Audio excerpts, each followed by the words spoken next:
How's it going? Welcome back to another great video with the majestic host for Savior.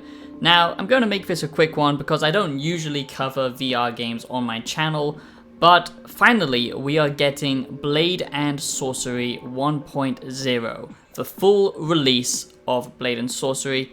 Yes, that's right. Now, if you don't know what this game is, okay, let me enlighten you, okay? This is probably the best VR combat in any VR game to ever exist. Sadly, nothing has really come close to it, maybe perhaps Boneworks or Bone Labs, and I'm not a massive VR gamer, if you know.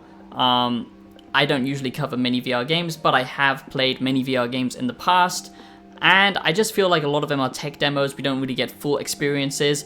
But luckily, the best VR combat game, Blade and Sorcery, is now getting a full release. That's right, Blade and Sorcery 1.0. So today I'm just going to break down absolutely everything in Blade and Sorcery 1.0. This is the Blade and Sorcery 1.0 review, basically looking at everything that we have, looking at all of the updates for people who are new to this game, who have never played it before, and finally for people who are interested in this game because it's not just an arena focused combat game anymore, it's going to have a full story.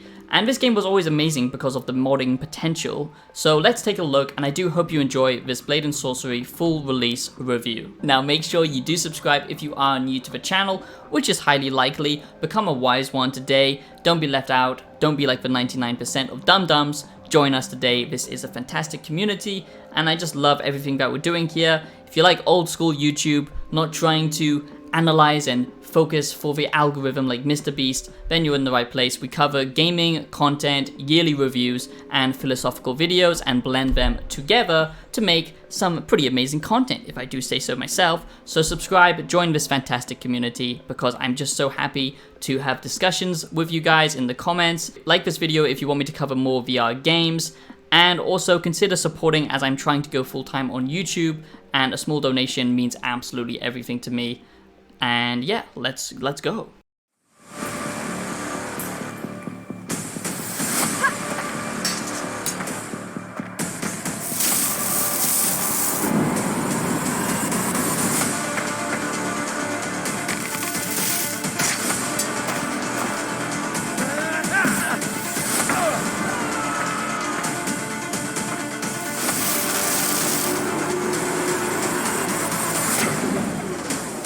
So Blade and Sorcery, this was one of the first proper VR games I really tried out back in the day, back when VR was kind of finding its legs. Now it does have an audience, it does have a very small niche audience, but people are passionate about VR. Now, I absolutely love VR as a gaming platform, what it can do for media, but I don't like what VR stands for as a technology. I've talked about that before in many of my videos. I just think it's very dystopian.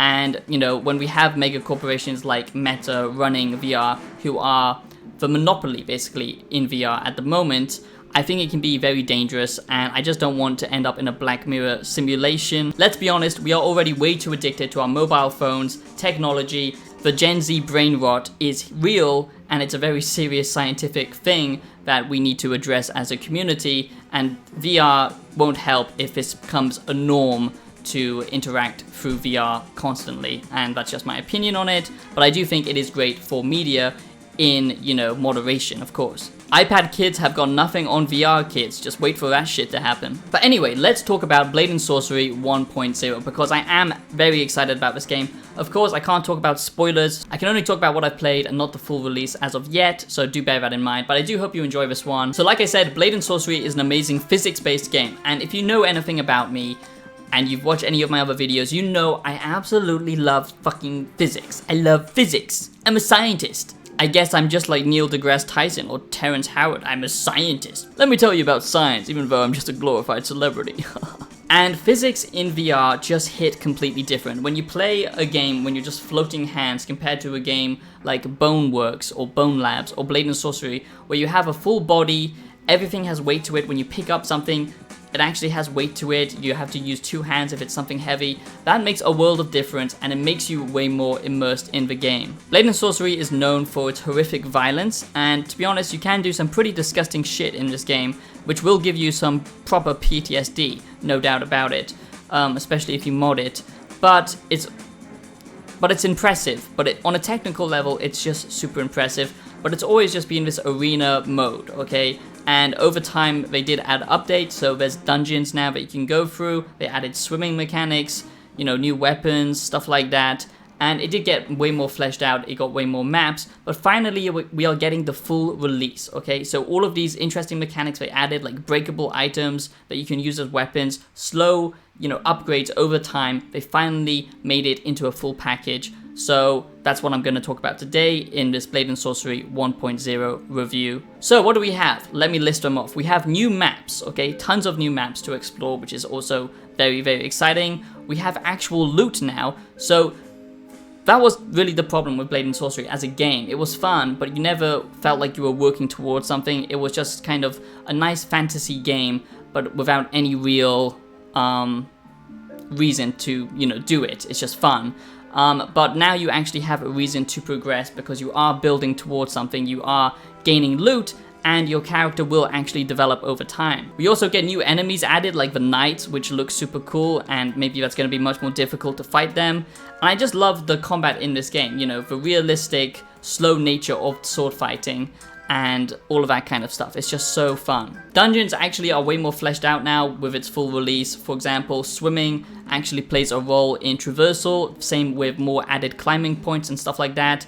I'm not so sure if there's going to be a deep narrative story here, but the gameplay will actually have context now and something to progress towards, and you are, you know, trying to reach an end goal, which is something that everyone has wanted for a very long time. And if you're new to VR, finally I think we've got a full-fledged, proper, you know, good hack and slash VR game. Finally, after all of this time, this is the first one with full release, and I think it might actually be worth it for some people to jump into VR. Over time, with the updates, the AI feels more responsive. You know, you can do stuff like decapitation, all of that glorious stuff that sadly modernity does not allow us to take part in anymore.